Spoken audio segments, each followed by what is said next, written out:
CSK Academy. Please channel को subscribe jar care. मैं Balram Yadav CSK academy के तरफ से आप लोगों का स्वागत करता हूं। आगे मैं संस्कृत के विषय में बताने जा रहा हूं और संस्कृत के कुछ इससे पहले भी मैं बताया था और आज थोड़ा रिमाइंडेशन के लिए, यादगारी के लिए बता देता हूं। प्रकृति प्रत्यय संयोज्य कृता रचिता भाषा संस्कृत भाषा, यह बता दिया।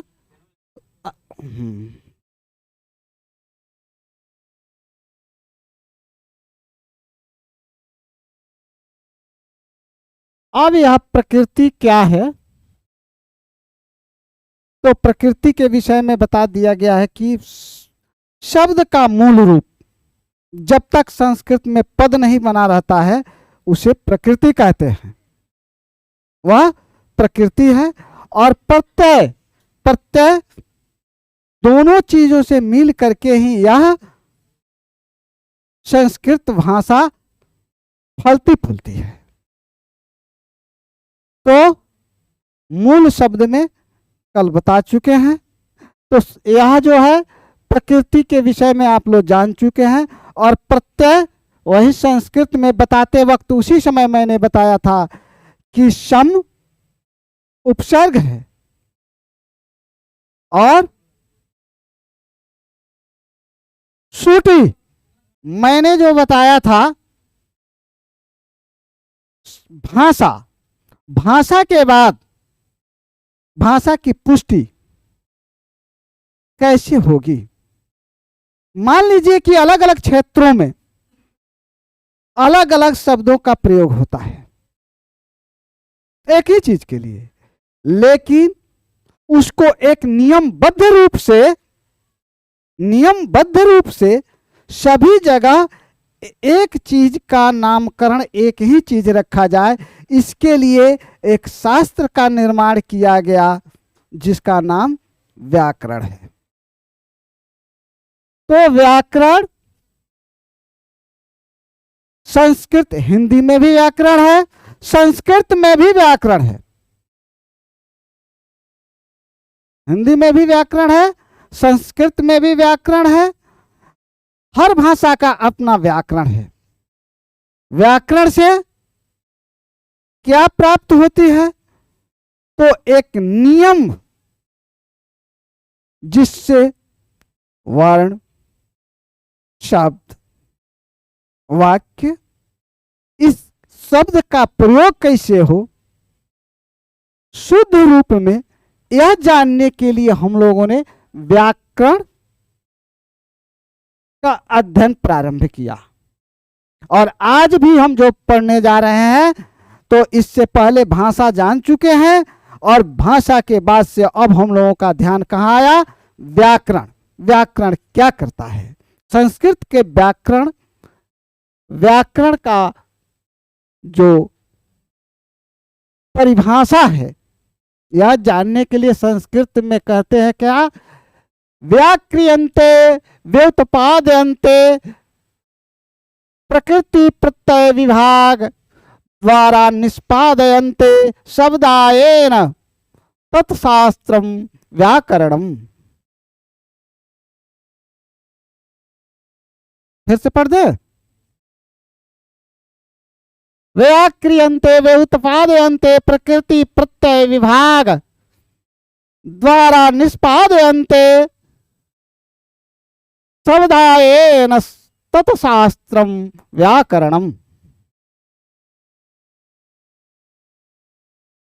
अर्थात जिसका आप लोग अनुवादित हिंदी में अनुवाद का रूप देखेंगे, जिस शास्त्र द्वारा शब्दों को खंड खंड करके प्रकृति प्रत्यय विभाग रूपी व्युत्पत्ति द्वारा उन शब्दों के वास्तविक स्वरूप और अर्थ को बताया जाता है, उसे व्याकरण शास्त्र कहते हैं। इसे ही शब्द शास्त्र भी कहते हैं। क्यों शब्द शास्त्र कहते हैं? कि शब्दों का प्रयोग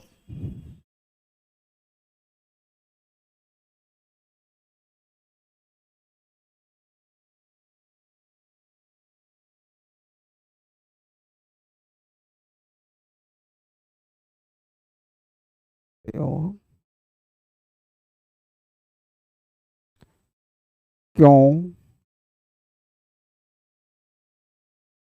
कहां,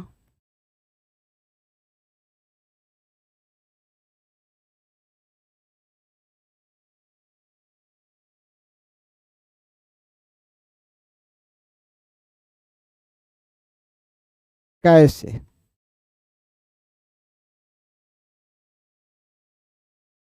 इसका ज्ञान हो सके, यही व्याकरण से प्राप्त होता है। और तब हम किसी भाषा का अध्ययन कर पाएंगे और उसे समझ पाएंगे। उसी तरह संस्कृत भाषा में भी है। यहां पर अब यह जो है व्याक्रियन्ते, व्याक्रियन्ते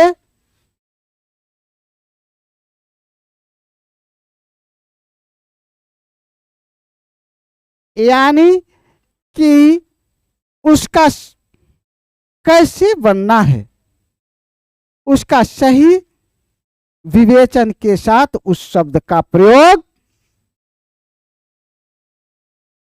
व्याक्रियन्ते, व्युत्पादयन्ते, उसके मेल से क्या उत्पन्न होता है, व्याक्रियन्ते व्युत्पादयन्ते प्रकृति प्रत्यय विभाग।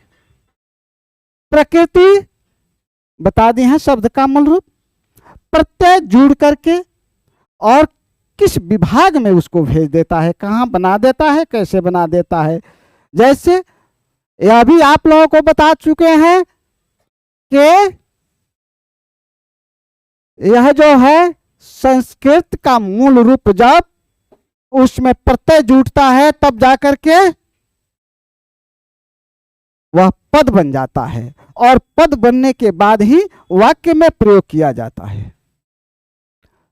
तो यहां पर एक शब्द देख रहे हैं,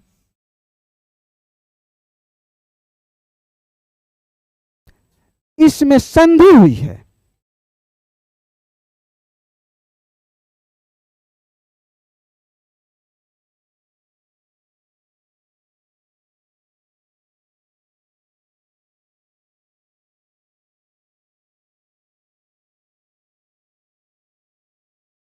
तब जाकर के तत् तत्जड़ शास्त्रम तत्छात्रम बना है।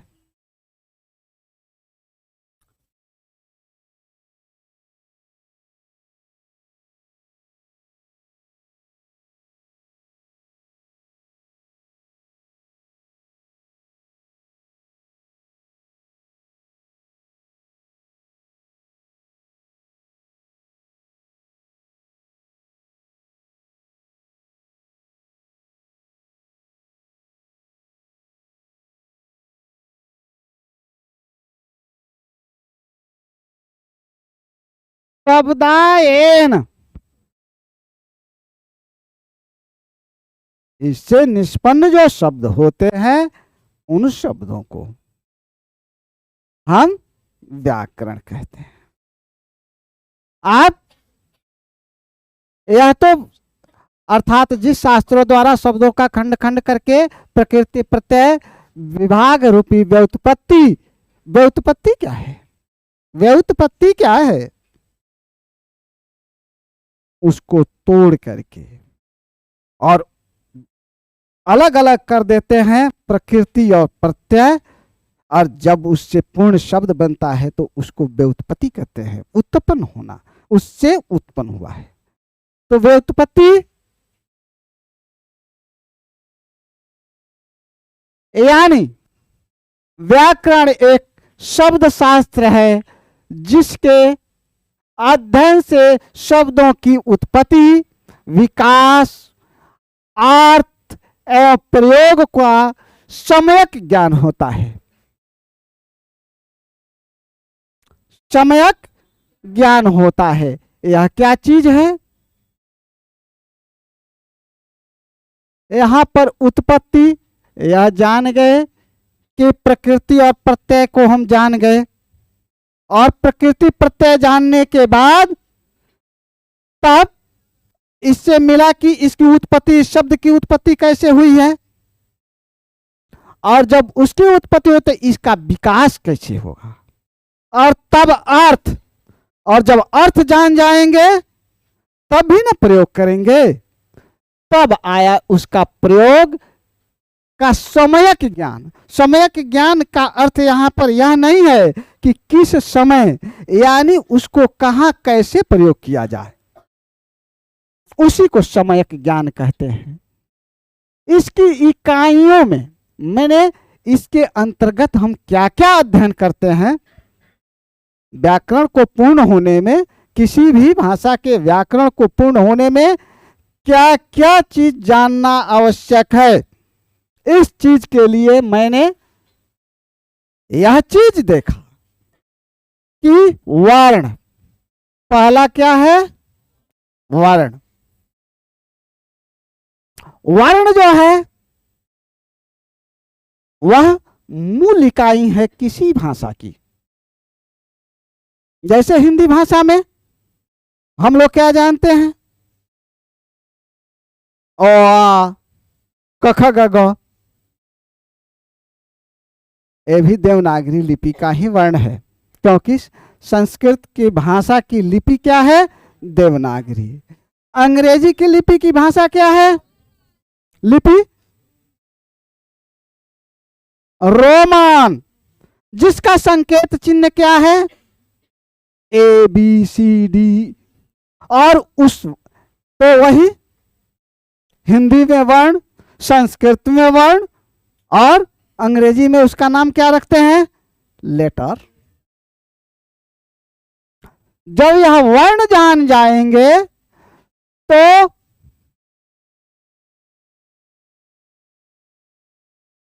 वर्ण, और वर्णों के मेल से शब्द, वाक्य, तब उसमें शब्द तो अनेक हैं, अब उसमें संज्ञा, सर्वनाम, अव्यय, विशेषण, आप लोग ऐसे हिंदी में पढ़े होइएगा कि दो तरह के शब्द मुख्य रूप से, एक अव्यय, और इसको विकारी अविकारी भी कहते हैं। विकारी अविकारी हिंदी में आप लोग पढ़े हैं कि संज्ञा, सर्वनाम, विशेषण, क्रिया। तो ये चार जो है विकारी है, यानी उसका रूप, लिंग, वचन, कारक के अनुकूल बदलता रहता है। पुरुष, लिंग, वचन, कारक, पुरुष के अनुकूल बदलता है, तो उसको कहते हैं विकारी। उसको कहते हैं विकारी। और जिसका रूप नहीं बदलता है, हर जगह प्रयोग में एक समान रहता है, क्रिया, विशेषण, समुच्चय बोधक, संबंध बोधक, और विस्मय आदि बोधक, ये चार जो है अव्यय है। ये अव्यय है। तो अव्यय का रूप किसी भी लिंग के साथ एक समान रहता है। आप लोगों को थोड़ा समझाने के लिए अभी तो वर्ण पर चलेंगे, लेकिन यह थोड़ा सा प्रकाश डाल देते हैं कि कैसे ये अव्यय हैं। और समुच्चय बोधक के लिए यही कहते हैं राम और श्याम, और का रूप ज्यों का त्यों रहता है। और संस्कृत में चौ,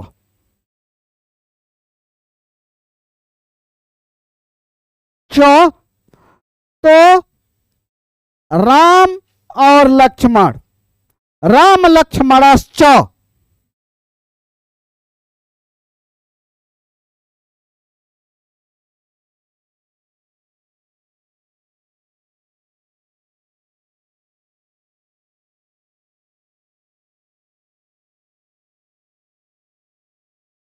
मण।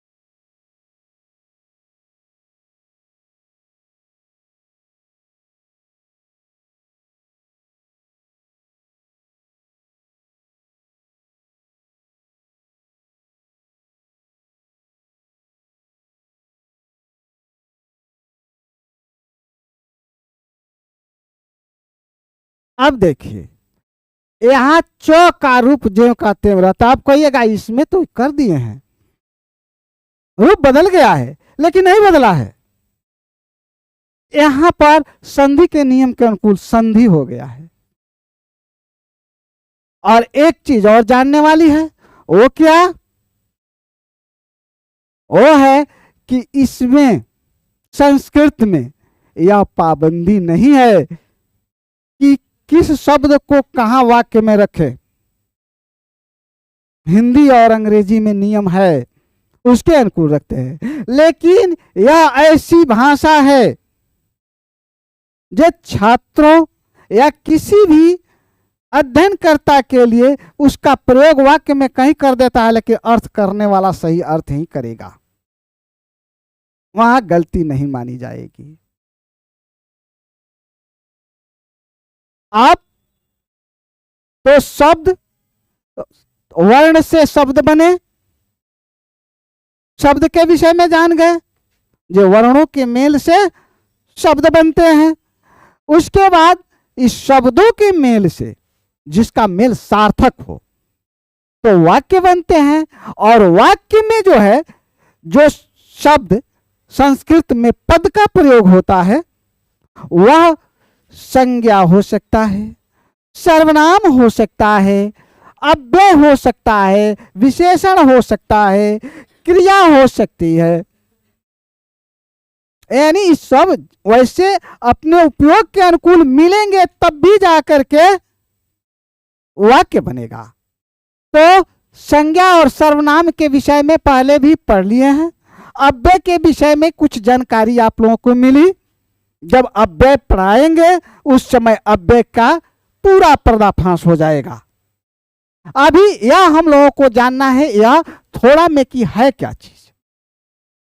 तो संज्ञा आप जानते हैं क्या? दुनिया की सारी वस्तु से लेकर के जीव तक दुनिया की सारी चीजों को संज्ञा के अंतर्गत, जिसका नामकरण है उसको संज्ञा के अंतर्गत रखते हैं। उसके अनुकूल अब संज्ञा का भी विभाजन कर देते हैं। तो आ जाता है संज्ञा के विभाजन करने में कि व्यक्तिवाचक संज्ञा है,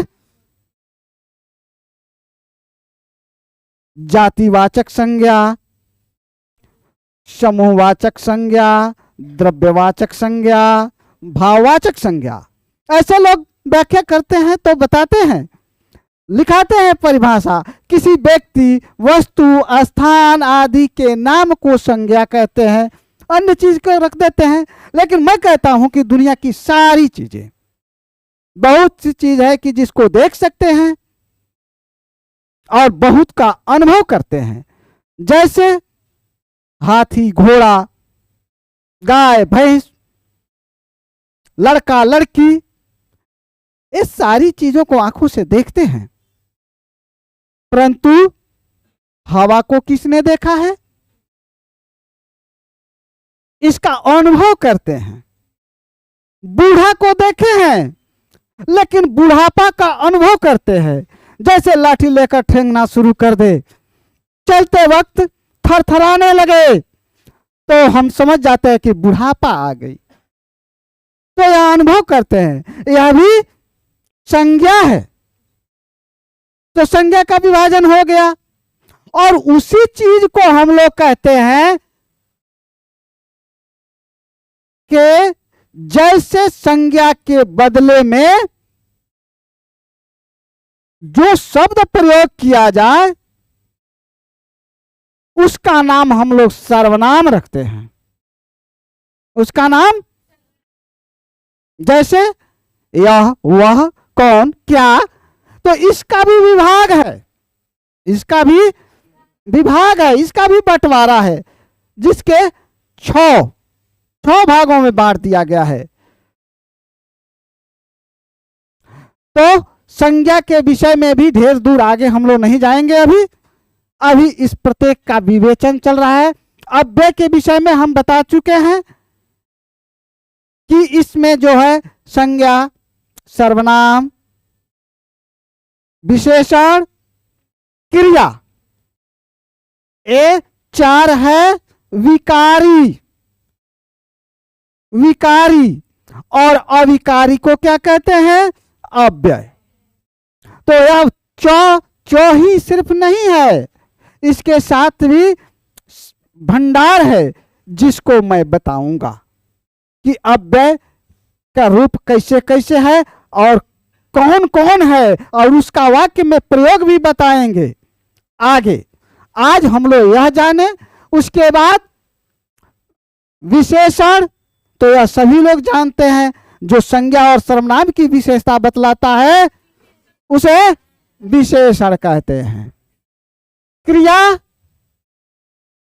किसी काम के होने का ज्ञान हो और कर्ता से सीधा संबंध हो, तो उसको हम क्या कहते हैं? क्रिया। यह भी आप लोग हिंदी में पढ़ चुके हैं और इससे पहले मैं भी बता चुका हूं। अब आता है शब्द निर्माण।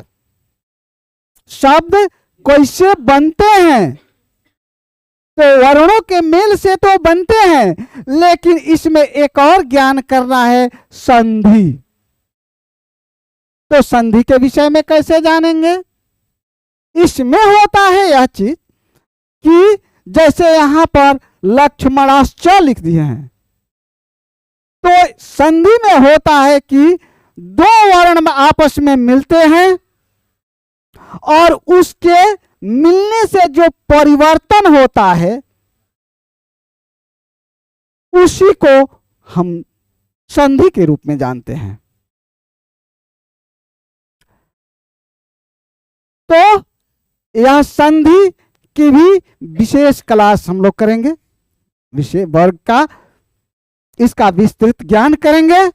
उसके बाद आता है समास। समास और संधि में अंतर है। संधि का उल्टा होता है विपरीत। संधि विच्छेद। संधि का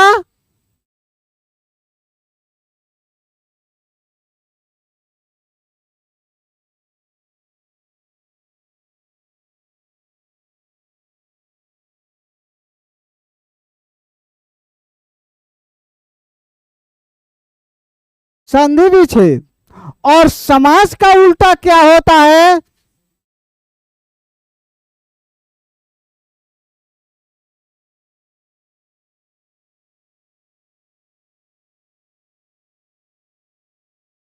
व्यास।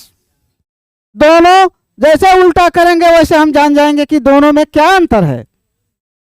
तो समास का उल्टा व्यास और संधि का उल्टा संधि विच्छेद। इसमें क्या होता है? इसमें होता है वर्ण विच्छेद। और इसमें वर्ण जब मिलते हैं संधि में तो उसके रूप में परिवर्तन हो जाता है। जैसे विद्या जोड़ा आलय, विद्या का आ है और आलय का आ है, और दोनों जुटकर एक आ का स्वाहा कर देते हैं, समाप्ति कर देते हैं।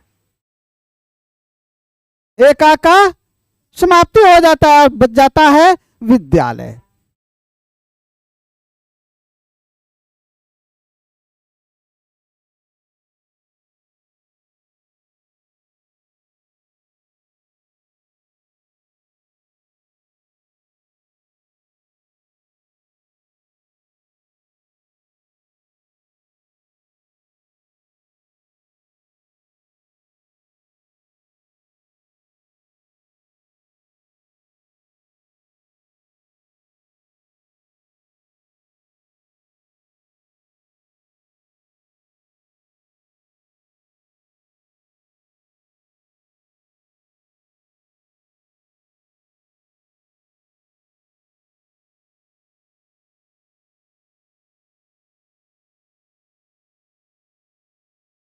हाँ, तो इसके बाद यहां पर इस संधि के नियम का पालन करता है। यह है संधि।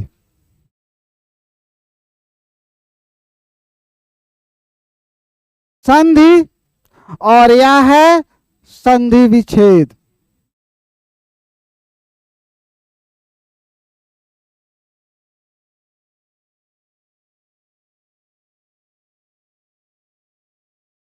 अब यह संधि पढ़ने से क्या फायदा है? काहे इस चीज को हम बोझा लेकर के ढोएंगे? यह जानने के लिए सबसे पहले दो चीज, संस्कृत में जो पद बनते हैं, शब्द विभक्ति से युक्त होकर के जब पद बन जाते हैं तो इतने लंबे दिखाई पड़ते हैं कि व्यक्ति घबरा जाता है। उससे घबरा जाता है कि कैसे एक सांस में इसका उच्चारण करेंगे। तो उसकी सुविधा के लिए यदि संधि हम जानते हैं और संधि के नियम को जानते हैं तो उसको तोड़ करके भी उच्चारण कर सकते हैं और गलत नहीं होगा।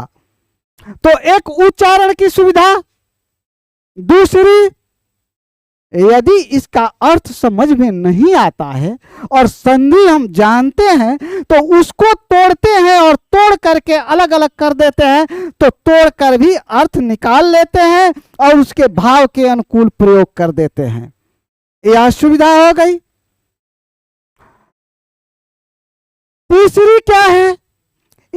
कम समय में उसको लिख पाते हैं तो समय की बचत होती है, कागज की बचत होती है, और थोड़े लिखने पर हम लोग गागर में सागर भरने का काम कर लेते हैं। तो यहां हुआ। अब इसमें संधि जब बताएंगे तो बताएंगे कि क्या क्या वर्ण मिल करके कैसे बना है। बहुत से ऐसे विद्यार्थी, इससे पहले के वर्गों में मैंने पहले तुम लोगों को बताया है कि यह कैसे बना है। जब इसका वर्ण विच्छेद करेंगे, वर्ण विच्छेद जब जान जाएंगे तो संधि बहुत आसान हो जाएगी समझने के लिए। अब यहां पर आकर के झंझट आप में पड़ जाते हैं आप लोग, क्या कि ये विद्या जो है इसमें कौन कौन सा वर्ण है।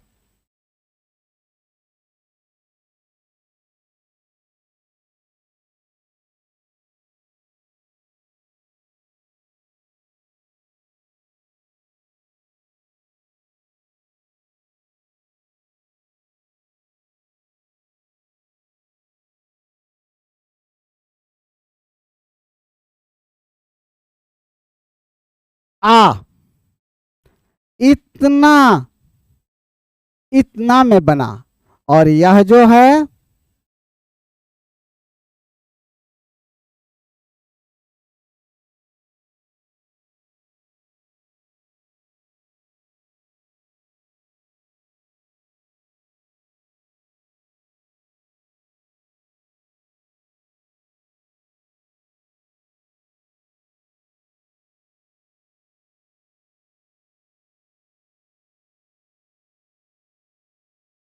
और इसी के साथ लगा देते हैं। यह विसर्ग है। तो इसमें संधि कैसे हुई है? यहां पर भी आ है,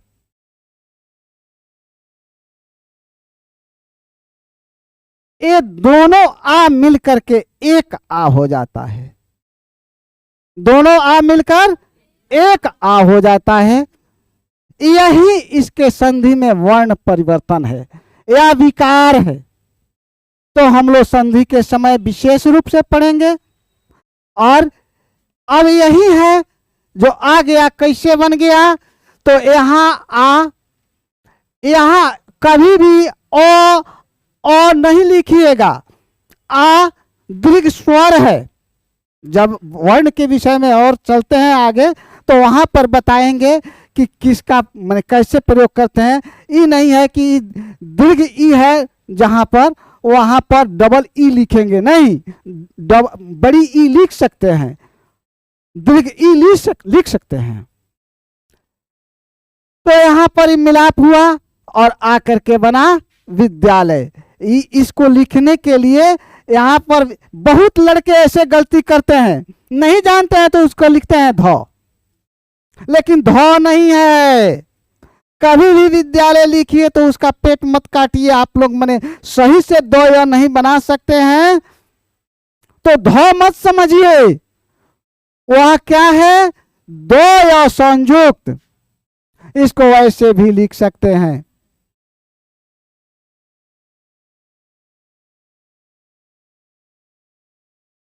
विद्यालय लिखेंगे कहीं गलत नहीं होगी। आप संधि पर कुछ प्रकाश डाला गया। अब समास के पास आएंगे तो समास में हम क्या देखते हैं? समास जो है इसमें वर्ण नहीं मिलते हैं, इसमें शब्दों का संक्षेपण होता है। जैसे राजा का कुमार, राजकुमार, तो का विभक्ति चिन्ह हट जाता है, का विभक्ति चिन्ह हट जाता है और बच जाता है राजकुमार। उसी प्रकार से राजपुत्र, राजा का पुत्र, तो का हट जाएगा। उसके बाद से और देखिए, यथाशक्ति, शक्ति के अनुसार, यथा शक्ति, तो यथाशक्ति शक्ति के अनुसार। अब के अनुसार लिखने की आवश्यकता नहीं है, जैसे लिख दिए यथाशक्ति।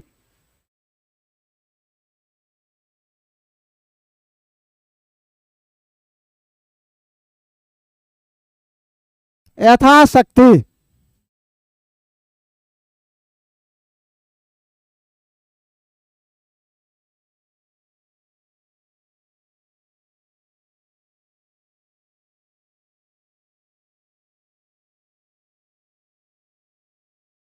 तो इसमें इतना लिखने के बजाय इतना लिख दिए, काम चल गया।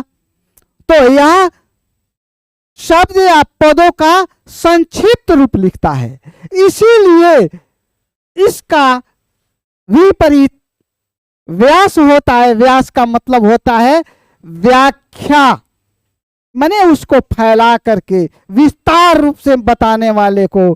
जैसे कभी कभी सुने होइएगा, गायक लोग रहते हैं तो बैठते हैं और जो प्रमुख गायक होता है जब अपना शुरू करता है या कोई प्रवचन देता है तो उस पद पर जो बैठ जाता है उसको कहते हैं व्यास। बहुत जगह इस तरह, मैंने उसका सही अर्थ ही है वह जो फैला दे, यानी पूर्ण विस्तार से उसको बता दे, उसका विस्तार कर दे। तो समास जान गए। अब उपसर्ग, उपसर्ग का काम क्या है? उपसर्ग का काम है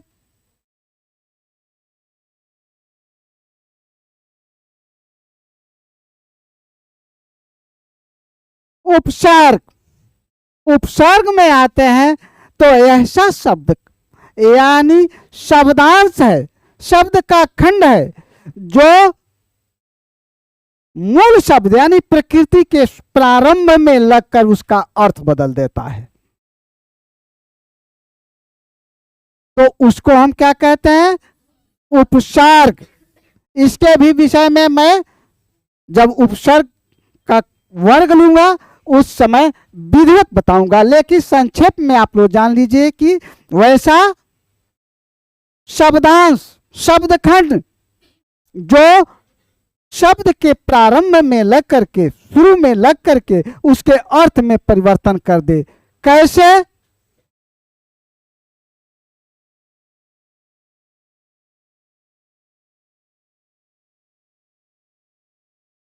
जय, इसमें परा उपसर्ग लगा देते हैं तो हो जाता है पराजय। सीधे अर्थ उल्टा हो गया कि नहीं?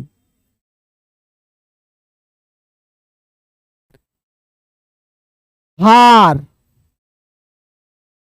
हार दो अर्थों में आ जाता है, एक किसी से हार जाना और दूसरा गले का हार। लेकिन जैसे इसमें उपसर्ग लगाते हैं तो अर्थ स्पष्ट होने लगता है और क्लियर हो जाता है, जैसे पर उपसर्ग लगा दिए तो यह क्या बन गया? प्रहार। प्रहार माने आक्रमण, धावा बोल देना। आज जैसे इसमें आ उपसर्ग लगा दिए तब क्या बन गया?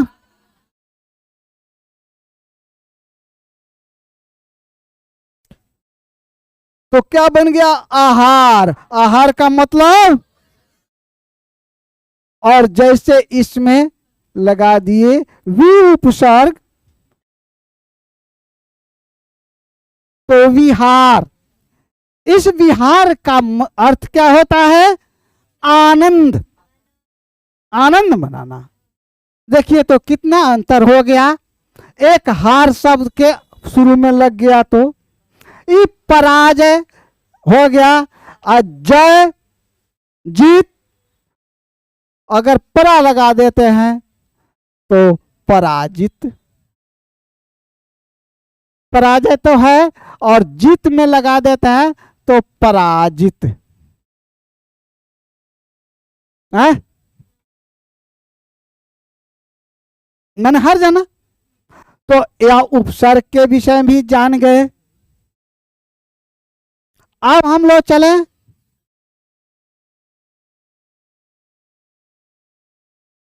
प्रत्यय। तो प्रत्यय के विषय में पहले भी बताए हैं कि वैसे शब्दांश जो शब्द के अंत में आकर के और नए पद बनाते हैं, और यह भी संस्कृत में बता दिया गया है कि बिना प्रत्यय और प्रकृति के जुड़े संस्कृत के पद हो ही नहीं सकते हैं और वाक्य में प्रयोग के लायक हो नहीं सकते हैं। तो वैसे इसमें प्रत्यय का विषय जब प्रत्यय प्रारंभ करेंगे तो ये प्रत्यय 5 प्रकार के हैं। ये प्रत्यय 5 प्रकार के हैं।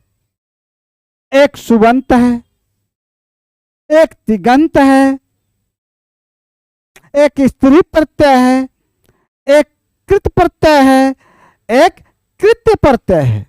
यानी इस तरह से प्रत्यय का 5 रूप है। ऐसे तो हम लोग ज्यादा से ज्यादा 10वां के वर्ग के अनुकूल पढ़ेंगे, परंतु इनकी संख्या अनुमान लगाई जाती है कि संस्कृत में प्रत्ययों की संख्या लगभग 4000 है। जैसे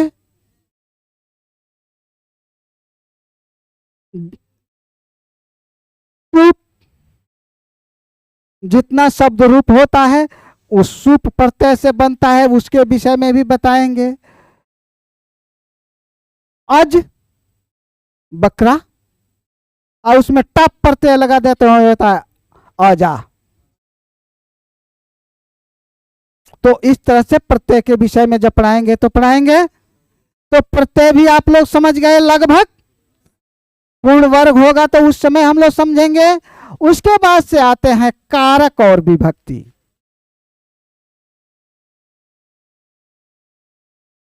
जिसका क्रिया से सीधा संबंध होता है उसको हम कारक कहते हैं।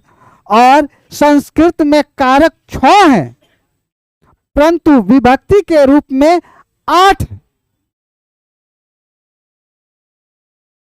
तो कारक के विषय में इससे पहले तुम लोगों को कुछ प्रकाश डाले हैं, लेकिन आज भी बता देते हैं। कारक के 6 होते हैं संस्कृत में, हिंदी में 8 होते हैं। वही कर्ता, कर्म, कर्ण, संप्रदान, आपादान, संबंध, अधिकरण, संबोधन, और इसी को विभक्ति कहते हैं। कारक को ही हम लोग वहां पर विभक्ति कहते हैं संस्कृत में, जिसका चिन्ह है। और इसके विषय में भी विधिवत हम अध्ययन करेंगे। अब आता है धातु। धातु क्या है? तो धातु क्रिया का मूल रूप है, हिंदी में भी संस्कृत में भी। कैसे? जैसे पठ संस्कृत में, और जब इसमें प्रत्यय लगाते हैं ती तो हो जाता है पठती।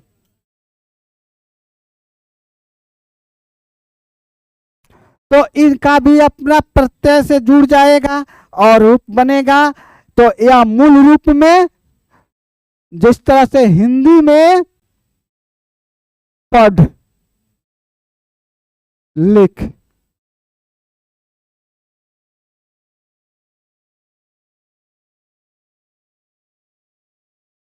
अब एक क्रिया का भी मूल रूप बताए हैं। तो देखिए, पढ़ से कोई खास चीज का ज्ञान नहीं होता है, लेकिन जैसे हो गया पढ़ना, पढ़ना यह क्रिया हो गया। लिखना, लिखना क्रिया हो गया।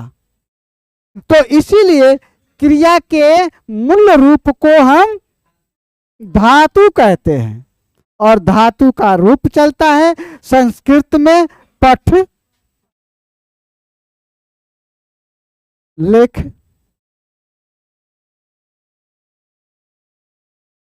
गम,